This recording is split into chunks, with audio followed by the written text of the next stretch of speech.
Hi everyone, welcome to beginners cooking A to Z channel. இன்றைக்கி நம்ம சேனலில் ரொம்ப ஆரோக்கியமான திணை பாயசம் எப்படி செய்கிறதுன்னு பார்க்க போகிறோம். இப்போ வாங்க வீடியோக்குள்ளே போகலாம். ஒரு பேனில் 2 டீஸ்பூன் அளவு நெய் சேர்த்துக்கிறேன். நெய் நல்லா உருகுனதும் 2 டேபிள் ஸ்பூன் போல் முந்திரி பருப்பு சேர்த்துக்கோங்க. முந்திரி பருப்போட கலர் நல்லா சேஞ்ச் ஆனதுக்கப்புறம் 2 டேபிள் ஸ்பூன் அளவு திராட்சை சேர்த்துக்கலாம்.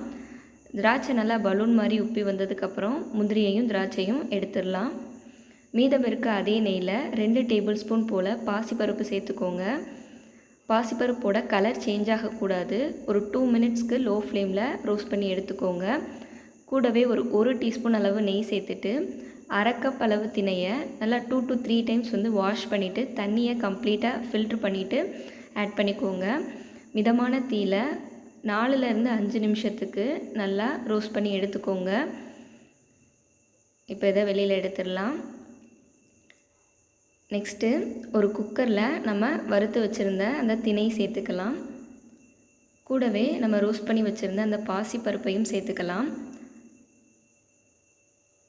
1/2 கப் அளவு திணை சேர்த்துருக்கோம். 2 டேபிள் ஸ்பூன் அளவு பாசிப்பருப்பு சேர்த்துருக்கோம். இதுக்கு 2.5 கப் அளவு தண்ணி கரெக்டாக இருக்கும். தண்ணி சேர்த்துட்டு மீடியம் டு ஹை ஃப்ளேமில் 3லேருந்து 4 விசில் வச்சு எடுத்துக்கோங்க. நம்ம அதுக்குள்ளே சர்க்கரை பாகு ரெடி பண்ணிக்கலாம். நான் இன்றைக்கி 3/4 கப் அளவு சர்க்கரை எடுத்திருக்கேன்.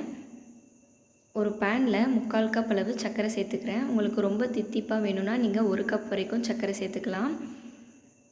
1/4 கப்புக்கும் கொஞ்சம் குறைவாக தண்ணி சேர்த்து எந்த பாகுத்தன்மையும் தேவையில்ல. சர்க்கரை நல்லா கரைஞ்சிட்டு இதை ஃபில்ட்ரு பண்ணி எடுத்து வச்சுக்கோங்க. 4 விசில் வந்துருச்சு. இப்போ ஓப்பன் பண்ணி பார்க்கலாம். நல்லா உதிரியான ரவை மாதிரி இருக்குது. இப்போ இது இருக்கட்டும். ஒரு பேனில் நம்ம வேக வச்சு எடுத்த அந்த திணையை சேர்த்துக்கலாம். ஸ்டவ் நான் இன்னும் ஆன் பண்ணலை. 2 கப் அளவு நல்ல திக்கான காய்ச்சி ஆறின மில்க் சேர்த்துக்கிறேன்.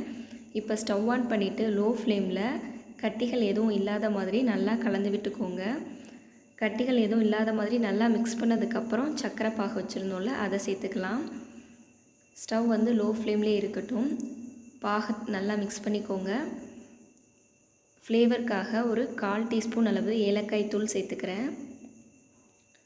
அப்புறமா நம்ம வறுத்து வச்சுருந்த முந்திரியையும் திராட்சையும் சேர்த்துக்கலாம்.